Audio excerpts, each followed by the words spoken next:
What's up, TikTok? I am calling on all the Democratic liberal content creators to start creating messaging that is called Remember When Trump ... I am being absolutely serious, and we have to hashtag it because the memory of these Americans are absolutely fleeting.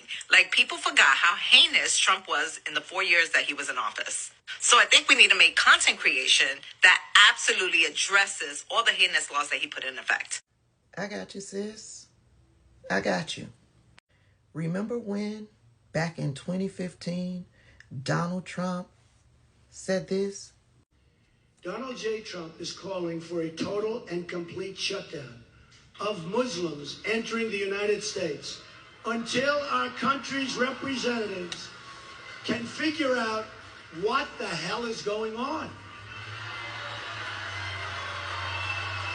The MAGA nuts were all excited when he said that. News media went crazy. Here's one of the news reports done after he said that. Lester Holt did this. Anxiety and fear over the possibility of future attacks by Islamic extremists is being capitalized on the campaign trail. Late today, Donald Trump called for a total ban on Muslims entering the United States. NBC's Andrew Mitchell has the swift reaction. Good evening. President Obama appealed to Americans not to turn against one another and let the war against ISIS become a war against Islam. It is our responsibility to reject religious tests on who we admit into this country. It's our responsibility to reject proposals that Muslim Americans should somehow be treated differently. Less than 24 hours later, the leading Republican candidate did exactly that. Donald Trump issued a statement calling for a total and complete shutdown of Muslims entering the United States. He says until our country's representatives can figure out what is going on. Not just refugees, but tourists, business visitors, all Muslims. Supporters tonight in South Carolina embraced it. And I've had too many brothers and sisters lost over there in those two wars to just let them come here free range. Tonight, CARE, a leading American Muslim council advocating better relations, said Donald Trump sounds like the leader of a mob, not like the leader of a great nation like ours. He is doing the work of ISIS. And Jeb Bush tweeted that Donald Trump is unhinged. Just as Homeland Security Secretary Jay Johnson was at an Islamic center in Northern Virginia, greeting Muslim scout troops and seeking the support of Muslim community leaders against extremists. We must not force American Muslims to run and hide and retreat to the shadows. It is a clash of rhetoric and policy in a nation divided. Since San Bernardino, Ted Cruz and Trump have been battling for first place in Iowa with increasingly bombastic rhetoric. We will carpet bomb them into oblivion. I don't know if sand can glow in the dark, but we're going to find out. But Trump's latest comments went too far for Cruz. That is not my policy. I believe the focus should focus on radical Islamic terrorism. And tonight, Hillary Clinton just tweeted, calling Trump's proposal reprehensible, prejudiced, and divisive, adding that it makes us less safe. Today, Clinton met with President Obama. She, like him, opposes discrimination against Muslims, although her military strategy is somewhat tougher than the president's she once served as Secretary of State. All right. Andrew Mitchell, thanks. We want to go. News media had his statement on rotation back in 2015. They were appalled.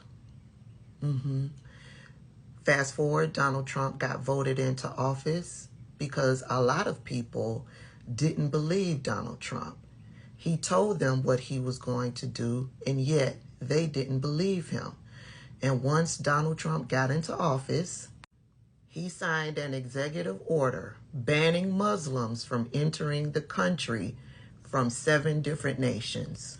It didn't matter if they were American. It didn't matter if they had business in America. It didn't matter if they were students. If you were a Muslim coming from Iraq, Syria, Iran, Libya, Somalia, Sudan, and Yemen, you were banned from coming into the country.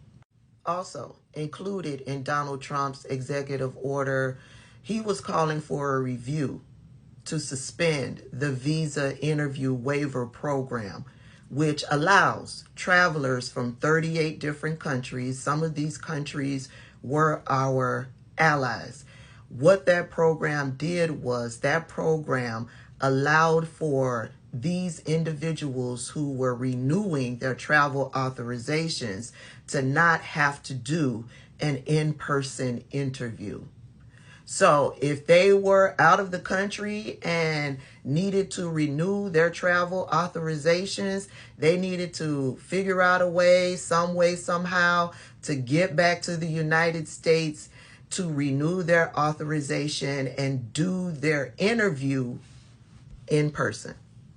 But if you were a Muslim American in any one of those 7 countries, you couldn't get back into the country because of his Muslim ban.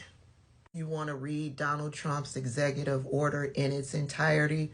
Here's the title of it. It was issued on March 6, 2017.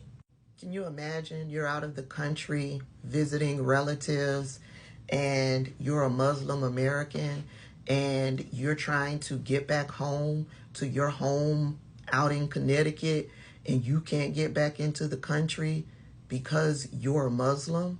You're no terrorist. You teach high school.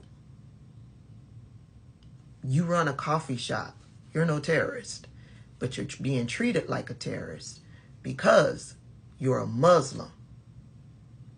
And here Donald Trump is running for president in 2024, making the promise, quote, "Just as I did before, we will keep radical Islamic terrorists the hell out of our country," end quote.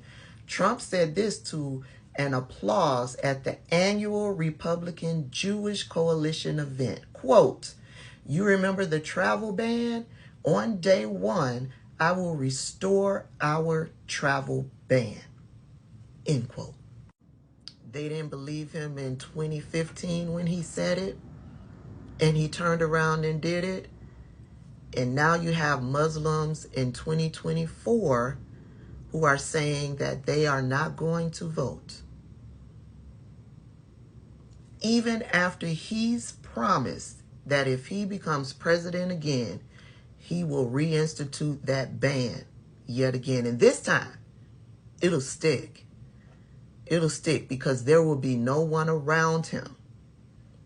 No one. Not even the Supreme Court. There will be no one around him to stop him this time around. Now, I'm tagging all of my mutuals, those who are political commentators here on this app or outside of this app.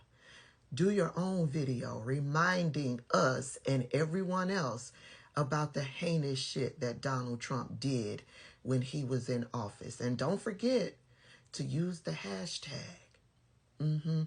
If you aren't a content creator and you want to participate, get down there in them comments and use the hashtag and remind us of the heinous shit that Donald Trump did when he was in office. Yes, I agree with my girl D. It's time to remind everybody about the monster that is Donald Trump.